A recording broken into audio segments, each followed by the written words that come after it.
Hi everyone, my name is Frank. I don't know if you heard about this new flying club in British Columbia, but here it is. It's called the BC General Aviation Association. So anyways, they invited me down to meet some of the members there and put me through my paces there and see if I had what it takes to become a member. So took the video camera, jumped in the plane and took some video there, had a good time, and we'll show you what we took. So welcome to the BC General Aviation Fly out and BBQ video here. So I talked to Ryan there and he gave me some pretty easy directions to follow to find it. So he said, well, you'll leave in Grand Forks, you'll see the bush there. You see the bush underneath this. And just when you get out of the bush there, you just kind of keep flying to lower elevations, and then eventually you get get to a bit of a river there, and you'll see some bit of a clearing and some shacks. And then I kind of follow a bit of a creek there. And if you get lost, it's not too much of a problem. There's lots of other planes around there. Just follow one of them other planes. So that's what I did. Followed another little plane there, and we kept going along there. And pretty soon we got to a big lake, and we seen a little island there. I think it's called Texada or something. Gilles Bay, I think. Yeah. So we landed our planes there and met a couple people that were pretty friendly there and had a hot dog. And, chatted about airplanes. So anyways, they started asking me a bunch of questions, and they're taking people's pictures, and everyone was getting kind of a bit of an interview there, and checking us out. And we had some more planes to look at, and there's Ryan there, and he's giving a little briefing to someone there. Pretty friendly guy. Yeah, and then the flight simulator there. They have a little test there where you have to learn how to fly a plane from a back seat, I guess, or something. I don't know. The guy just kind of reaches over, and it's a backseat flying course, I guess is what it was, eh? So I had to test us out on that, make sure you could fly a plane from the back seat, I guess. There's a woman explaining a dual backseat flying, I guess. So then we went to the hangar and hung out there and had a couple of drinks. Heard some stories, met one of the other directors. Some more friendly folks, ate some more, met a few more people.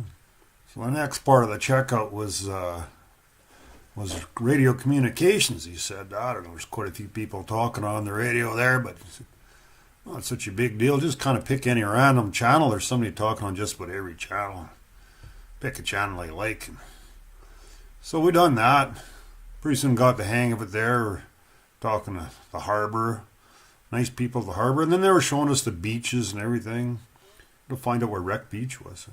Then back to a couple more shots. We're looking at some other planes at Gilles Bay, chatting with a few more people. A few more people showed up.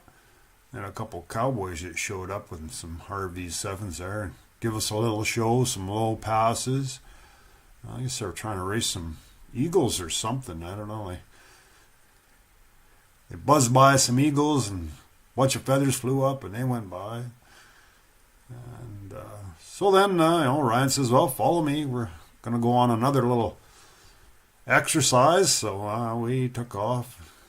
I jumped in the plane, followed in behind him there. Took off from Gilles Bay. It's a beautiful day there, nice and quiet. Hardly anyone living around there. I think the whole purpose of this part of the exercise was he had a bunch of coffee and a bunch of pop and stuff. They wanted to see how far I could fly on a full bladder. So that's a pretty important part of a checkout because you're amateur pilots or something like that. They only drink a bunch and then they can't fly too far. So they wanted to see what my range was, I guess, eh? So, then we flew into Pitt Meadows there, and this is a really interesting part of the checkout here. It's called landing short of a coyote. I never heard of it before, but, it's pretty self-explanatory, and what happens is you come down on final, and then you look, and there's a coyote on the runway, so I guess the object of this part of the test here is you have to land and stop the plane before you hit the coyote, so I don't know, I guess I didn't do very good on it because I was coming down and I seen the coyote. So I figured, I better put her down real quick. And I kind of come down a little too quick and bounced, and then I bounced up, and then I bounced again, and then I had to abort the landing there, and I flew over the coyote. So you'll see the bounce here. Here it comes. All right, so hit and bounced, and then bounced again, and came up, and here's the coyote. Watch it real close. It's just, there's a coyote there. Really, there is. Yeah, there it is, right there. See, I had to turn around and land again. So now, Joe was there, and there's a little decorating course on how to decorate your hangar. I guess it's all about style down there.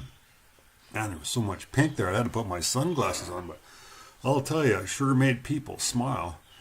Look at these that pitot tube cover. It says remove before flight. I know I never wear a bra when I'm flying. I don't know. But anyways, yeah, more and more people came. I guess there was other people getting checked out too, because they had to take the course on the hangar decorating portion there, and did a really nice job. Like, everything was pink in there. Everyone was smiling and laughing, so everyone was having fun there. So it seemed one of the most cheerfully decorated hangars I've ever seen. We just have a plane out in the barn. The standards are pretty high in the city there, I'll tell you. See, but, pretty neat hangar, Twinkle's hangar. Everything was pink. More pink than you can shake a stick at.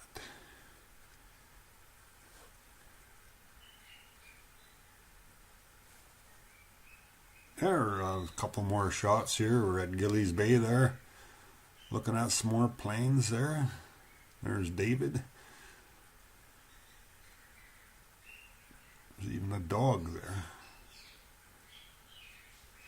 Kind of an interesting plane there. Really only has two wheels. I don't know, kind of try to balance it somehow. Two little wheels.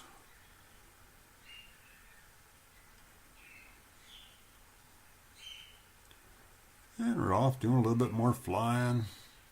Checking out the harbor. Beautiful day to be out flying on the harbor.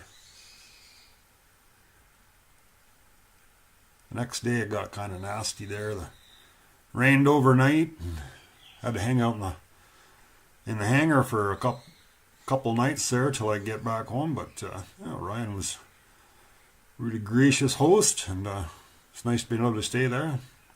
This is advanced part of this flight simulator. This is actually where you actually get to climb in the front and fly the simulator. So I guess they want to check out, make sure you can fly the simulator before they want you flying in the club. Gotta learn to walk before you run. He seemed to be doing a pretty good job. I didn't see a crash when he was flying it.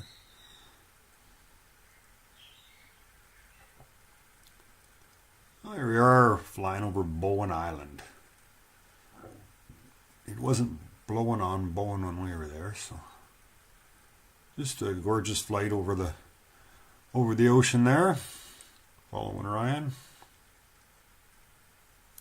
I was surprised I was able to catch up to him, but I had to fly a little faster than I normally do.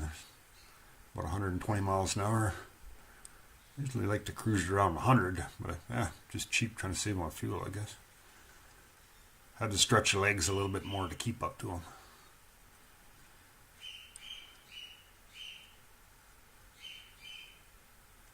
Some more shots of some planes in Gilles Bay.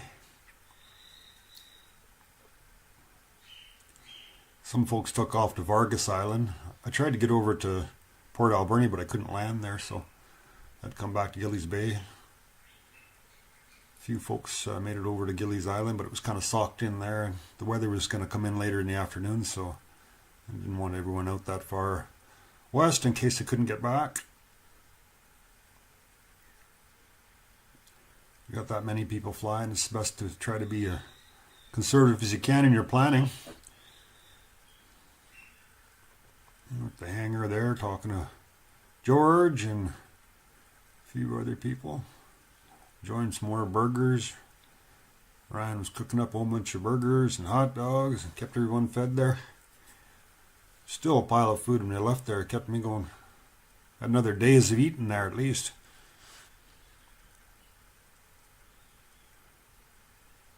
Couple shy women there. Dave's not shy.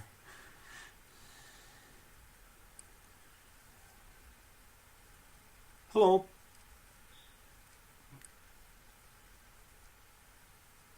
How about some more burgers? Yeah, there's Rhonda. Ryan there serving up some burgers. David. He ate a lot of burgers. I don't know how many burgers David ate.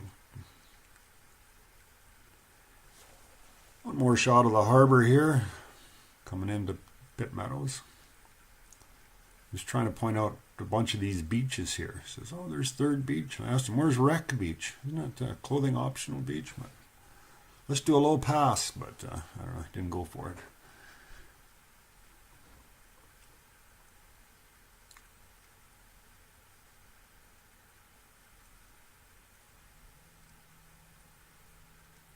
So there's another shot of some more planes. Gilles Bay there. I think he had about close to 40 planes that showed up. 36, I think Ryan said. Well, it was a pretty good turnout considering it was only a few hours that they had a notice there that the destination was changed from Vargas. There's a little Chinook there. It also has a 912 Rotax in it. So that was the smallest plane there. Mine would have been the second smallest. Pretty neat little plane. My wife calls it a flying coffin, but we don't say that.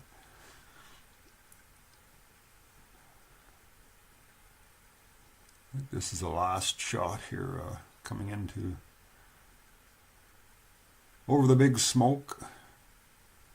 Pretty impressive skyline flying over the Vancouver. If you've never been there before, not really all that complicated to get in there. Once you get in there and get flying around the airspace, you know where stuff is, and get familiar with the frequencies. It's pick it up pretty quick. I think that's the second Narrows Bridge there. I hope everyone enjoyed the couple clips that I put together in a little trip there. Join our association if you're not already a member.